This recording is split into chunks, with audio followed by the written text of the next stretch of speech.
할렐루야. 영혼구원 방송 선교에 오신 모든 분들을 주의 이름으로 환영하고 축복합니다. 오늘 읽어드린 말씀 요한계시록 14장 6절 7절 말씀을 중심해서 영원한 복음이란 제목으로 함께 은혜를 나누려고 합니다. 마태복음 24장 14절에 보니까 이 천국 복음이 모든 민족에게 증언되기 위하여 온 세상에 전파되리니 그제야 끝이 오리라고 했습니다. 이 말씀에 보면 천국 복음이라 그랬어요. 천국 복음. 천국 복음이라 그랬습니다. 곧 천국 복음은 어떤 복음이냐? 기독교의 시작을 이루는 복음이었습니다. 그리고 은혜 시대에 전파하는 복음이었던 것입니다. 그런데 오늘 본문 말씀에 계시록이잖아요. 14장 6절 말씀, 7절 말씀 보니까 영원한 복음이라고 했는데 영원한 복음은 환난 시대에 우리들에게 주시는 메시지, 복음을 영원한 복음이다. 그렇게 말씀할 수가 있겠습니다. 그래서 오늘은 영원한 복음이라는 내용으로 말씀을 같이 은혜를 나누려고 하는데요. 영원한 복음을 5등분하면 첫째가 환난에 대한 메시지, 두 번째는 예수님의 재림에 대한 메시지, 세 번째는 재림하신 예수님이 심판하신다는 메시지, 그 다음 네 번째는 심판 후에 이 땅에 천년왕국이 이루어진다는 메시지, 그 다음에 천년왕국이 끝나면 묵은 천국이 온다는 5가지의 이 메시지를 합쳐서 영원한 복음이다. 그렇게 정리를 했습니다. 그러면 첫째로 될 일의 말씀을 전하는 복음을 아까 말씀드렸는데 영원한 복음은 어떤 복음이냐? 될 일, 앞으로 다가올 장차 되어질 일의 복음을 말씀할 수가 있습니다. 그 천국 복음은 은혜 시대에 십자가 복음으로 이루어진 된 일에 지나간 모든 복음의 일들을 말할 수가 있겠습니다. 반면에 이 영원한 복음은 환난 시대에 앞으로 되어질 말씀들을 전하는 복음이라는 것을 아셔야 하겠습니다. 계시록 1장 1절에 보니까 반드시 속히 될 일이라고 말씀하셨고, 또 계시록 1장 19절 말씀에는 장차 될 일이라고 말씀했어요. 그리고 계시록 4장 1절에 가서는 마땅히 될 일이라고 말씀하고 있습니다. 그런가 하면 계시록 22장 6절에 가서는 결코 속히 될 일이라고 말씀하고 있습니다. 그래서 앞으로 마땅히 될 일, 속히 될 일에 대해서 영원한 복음을 제가 이 시간에 정리해서 함께 은혜를 나누려고 하는 것입니다. 그러면 첫째 어떤 일이냐? 환난이 오는 것을 알리는 복음인 것입니다. 은혜 시대에는 은혜가 충만한 시대였다면 환난 시대는 환난이 충만한 시대라고 말할 수가 있겠지요. 지금 이미 우리가 사는 시대가 환난 시대입니다. 온 세상이 지금 죽굴듯이 엄청난 환난들이 있습니다. 이러한 환난 속에서 우리가 어떻게 믿음을 지키느냐가 너무 중요한 것입니다. 그래서 이 환난 시대에 우리가 어떻게 되냐? 하나님의 말씀에 귀를 기울여야 됩니다. 특별히 선지자의 말씀에 귀를 기울이고 또 선지서와 계시록의 말씀에 집중해서 귀를 기울이고 많이 연구하고 공부를 해야 합니다. 아모스 3장 7절 말씀에 보면은 여호와께서 자기의 비밀을 그 종 선지자들에게 보이지 아니하시고는 결코 행하심이 없으시다고 했습니다. 하나님이 하실 일들을 선지자들을 통해서 이미 다 말씀해 주었지만 이 시대에도 하나님이 쓰시는 선지자들이 있습니다. 그런 종들을 통해서 또 장차 될 일들을 말씀하고 있는 것입니다. 우리가 성경에 보면 홍수 심판이 있었습니다. 하나님 노아에게 120년 전에 미리 알려주셨지요. 또 소돔 고모라 성에 유황불 심판을 하나님께서 아브라함에게 미리 알려주셨습니다. 니느웨 성에 심판이 있다는 것을 하나님이 요나에게 미리 알려주셨지요. 그런가 하면은 이제 앞으로 또 환란이 있어요. 이 앞으로 올 환란이 반드시 있는데, 이 앞으로 올 환란에 대해서 물론 성경에 기록된 말씀들을 자세히 잘 연구하고 공부를 해야 합니다. 그리고 성령께서 이 시대에 쓰시는 종들을 통한 메시지에도 우리가 귀를 기울여야 할 필요가 있습니다. 다니엘서 12장 1절 말씀에 개국 이래로 없는 환란이라고 말씀하고 있습니다. 요즘 우리나라 시국이 굉장히 요란스럽습니다. 그래서 전쟁이 나느냐 안 나느냐 여러 가지 많은 이야기들이 오가고 있습니다. 그러면 한국 전쟁은 많은 주의 종들이 이미 예언한 바가 있음을 우리가 알 수가 있습니다. 몇 해 전에 한국에 오셨던 케냐의 오 박사님이 한국에 전쟁이 있다고 예언을 하신 바 있었습니다. 그런가 하면은 선지자 사두셀레와 바나지라는 이 선지자님이 한국에 전쟁이 있다고 예언을 하셨고요. 그러면 하면 마크 테일러라는 미국의 선지자가 있는데 이분이 한국에 전쟁이 있다고 예언을 했습니다. 특별히 마크 테일러 선지자는 미국의 트럼프 대통령이 당선될 것을 예언했던 분인 것입니다.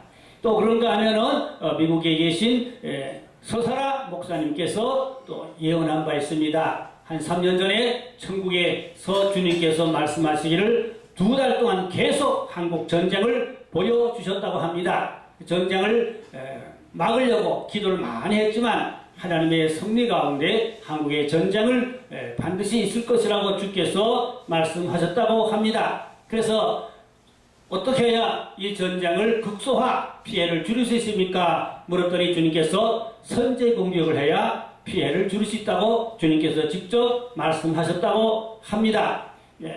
그리고 이 전쟁 후에 몇 년 지나면은 예수님의 재림이 있고 성도들의 휴거가 있다고 말씀하셨어요.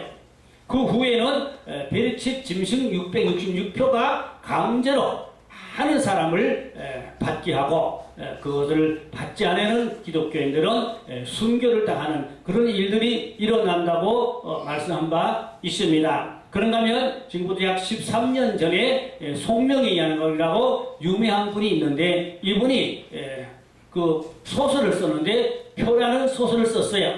이 표란 책에 보면 역시 한국 전쟁과 그 다음에 휴고 사건과 그 다음에 이 표에 대한 말씀을 정확하게 예언을 한 바 있습니다. 그래서 이 송명희 양이 쓴 이 소설 표란 책을 한번 읽어보시면 좋겠습니다. 그 송명희 양이 쓴 이 표라는 책과 서사라 목사님이 예언한 내용과 100% 동일하다는 것을 알 수가 있습니다.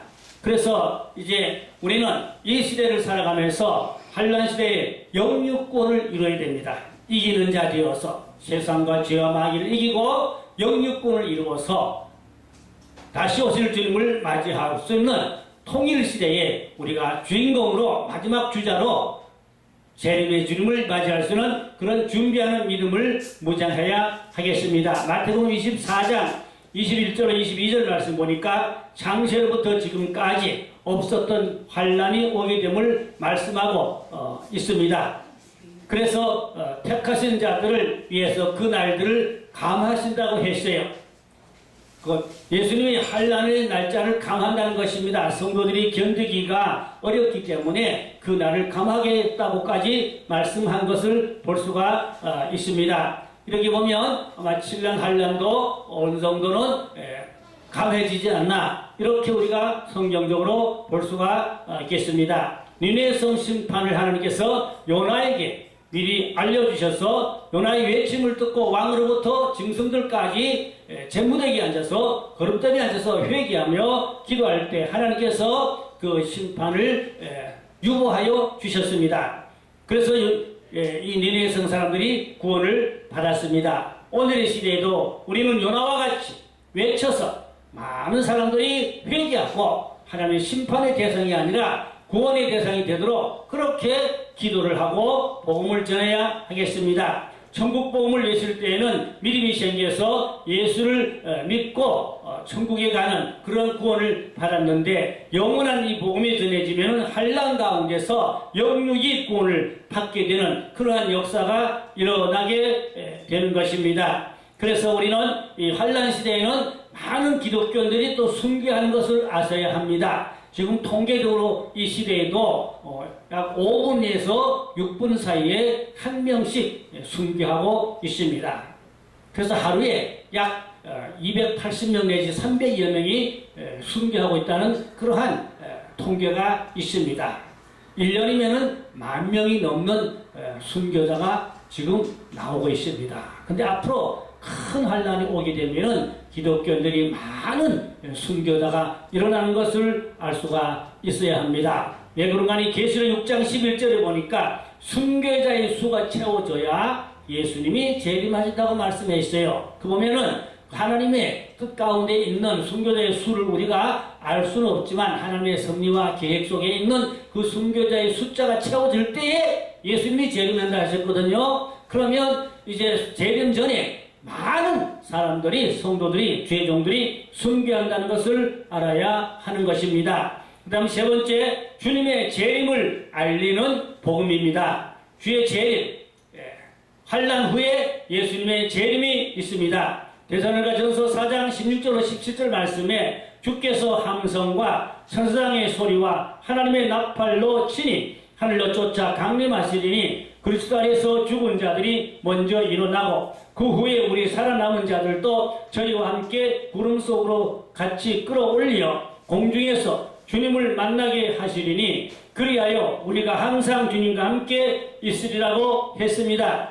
이제 예수님이 재림할 때가 가까워졌는데 이제 예복을 준비하여 신부단장하여 예수님을 맞이할 수가 있습니다. 아무리 예수를 믿고 교회 다녀도 예복을 입지 않고 신부단장하지 않으면 재림의 주님을 영접하지 못하고 무서운 큰 환난에 들어가서 어려움을 받게 되는 것입니다. 계시록 22장 20절 말씀에 이것들을 증거하신 이가 이르시되 진실로 내가 속히 오리라 하시니 아멘 주 예수여 참으로 오시옵소서라는 말씀이 있습니다. 천국 복음은 베들레헴에서 나신 예수 그리스도를 전하는 초림에 대한 말씀을 전했습니다. 그런가 하면 영원한 복음은 재림의 주가 오시는 소식을 전하는 것입니다. 그래서 천국 복음은 초림의 주 중심이고 영원한 복음은 재림의 주를 전하는 중심이 되겠습니다. 지금은 그래서 영원한 복음 시대라고 우리가 보아야 하는 것입니다. 그런가 하면 지금은 계시록 시대입니다. 요한 계시록 시대입니다. 많은 주의 종들이 요즘 계시록을 전하고 있습니다. 그러나 계시록이 어렵다고 생각하고 전하지 않는 종들도 너무 많은 것 같습니다. 우리는 요한 계시록을 많이 공부해서 계시록 시대이기 때문에 계시록을 좀 더 많이 전해서 많은 성도들을 깨우치고 환난에서 구원받도록 해야 하는 것입니다. 계시록 22장 20절 말씀에 요한계시록을 기록하신 주님이 말씀이 다 증거되면 속히 오신다고 했습니다. 이제 사도 요한도 계시록 1장 2절에 내가 본 것을 다 증거하였다고 했어요. 그래서 요한계시록의 말씀이 다 증거되고 선지서의 말씀이 다 증거되고 그러면 예수님이 재림하시게 되는 것입니다. 그리고 사도 요한은 21절에서 주 예수의 은혜가 모든 자에게 있을지어다 하면서 요한계시록이 증거될 때 깨닫고 주님의 재림을 영접하는 은혜가 있으라고 했던 것입니다. 그래서 우리는 이 환난 시대에 어떻게 하면 재림의 주님을 영접할 수 있느냐, 환난에 들어가지 않느냐, 그러한 우리는 신앙을 철저하게 준비하고 무전해야 합니다. 그래서 깨어있는 신앙, 열심으로 주를 섬기는 그런 산자의 산믿음을 가져야 하겠습니다. 계시록 14장 6절 말씀에 전 세계 전할 영원한 복음을 말씀했어요.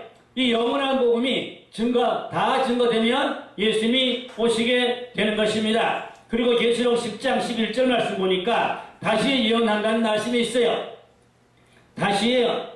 이 다시언이라는 말씀은 구약의 16권의 선지서와 신약의 유일한 사도 요한이 기록한 이 요한계시록 합쳐서 17권의 선지서가 있습니다. 이 선지서를 다 증거해야 됩니다. 그래서 지금은 계시록 시대이기 때문에, 환란 시대이기 때문에 선지서와 계시록을 열심으로 전해서 많은 성도들의 신앙을 깨우쳐야 하는 것입니다.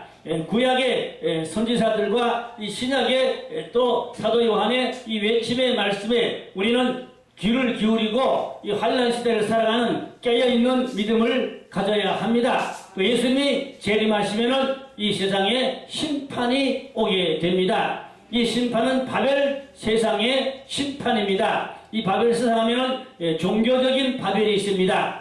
그런가 하면은 정치적인 바벨이 있고 또 그런가 하면 경제적인 바벨이 있습니다. 합쳐서 바벨탑이다. 그렇게 말할 수 있습니다. 그래서 우리는 이 바벨 세상에서 나와야 구원을 받습니다. 계시록 18장 8절에 바벨 세상을 이제 사치와 음란과 향락 또 부의 치부 거짓과 타협적인 생활을 불이 이러한 데서 나오라고 계시록 18장 4절에 내 백성아 거기서 나오라 이렇게 말씀했어요. 장차 앞으로 바벨 세상은 주님이 재림하면 다 심판합니다. 그때 우리는 이 바벨 세상에서 나와서 주님을 맞이할 수 있도록 구원받는 그러한 준비하는 성도가 되어야 합니다. 계시록 19장 2절 말씀에 큰 음녀를 심판하시는데 이는 산자의 심판을 이루시는 것입니다. 계시록 18장 1절로 3절에도 귀신의 처소, 바벨 세상은 귀신의 처소라고 그랬어요.